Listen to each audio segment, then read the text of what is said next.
C'est un nom que vous ne trouverez sur aucune carte. Une ville qui n'existe pas vraiment, mais dont le rayonnement est connu dans le monde entier. Oxbridge. Un nom qui est la contraction de deux endroits bien réels. Oxford d'un côté, Cambridge de l'autre. Deux temples du savoir, deux rivales séculaires dans l'excellence. Pour les Anglais, il fallait donc trouver ce surnom, Oxbridge, pour baptiser en un seul mot leurs deux fiertés, tout simplement les deux meilleures universités de la planète.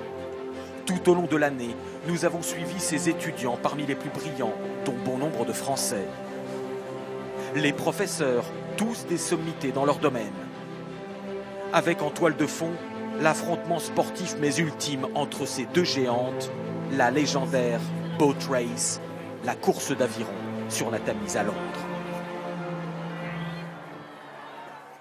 Pénétrer dans ces lieux est un privilège et un émerveillement.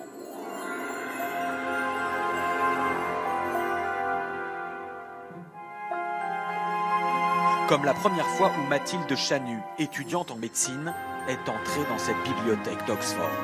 Le plus vieux livre date du IIe siècle après Jésus-Christ.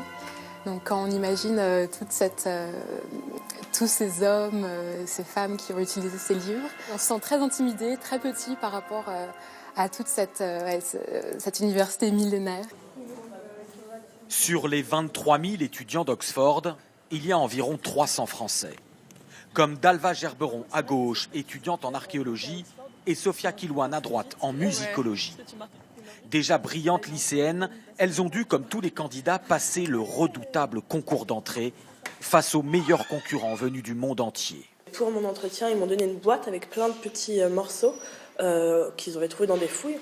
Et il fallait que je devine ce que c'était. L'idée n'est pas de donner une bonne réponse, parce que la plupart du temps, c'est des sujets qui ne sont pas enseignés au lycée. Et du coup, on n'est pas censé savoir les choses.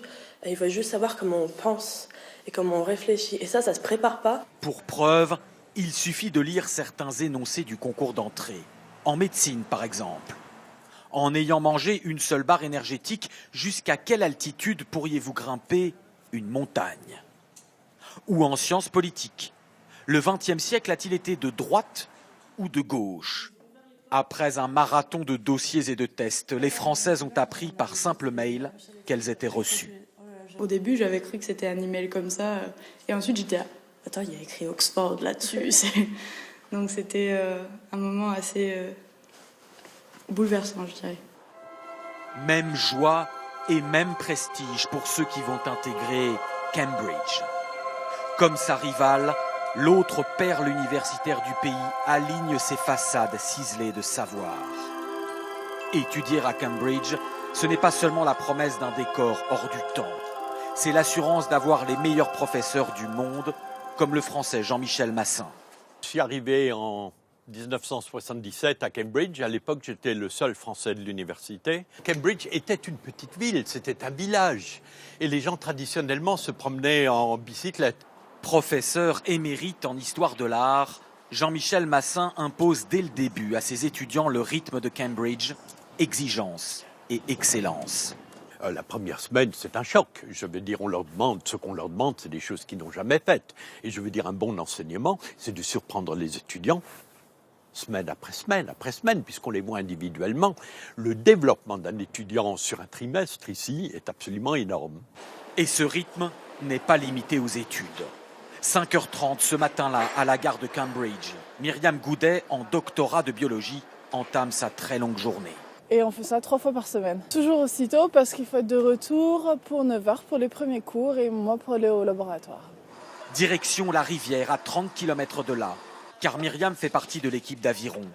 Dans le froid et la nuit noire, elle doit montrer à son entraîneur si elle est capable de porter les couleurs de l'université à la mer de toutes les batailles, la grande course contre Oxford en fin d'année. C'est beaucoup de boulot, on leur met beaucoup de pression et on attend énormément d'elles pour qu'elles puissent battre Oxford. La course Oxford-Cambridge est tellement réputée qu'il y a énormément de gens qui veulent essayer de de voir s'ils peuvent réussir à avoir une place dans le bateau et ensuite de gagner. En ce début d'année, Myriam ne sait pas si elle sera sélectionnée dans l'équipe finale.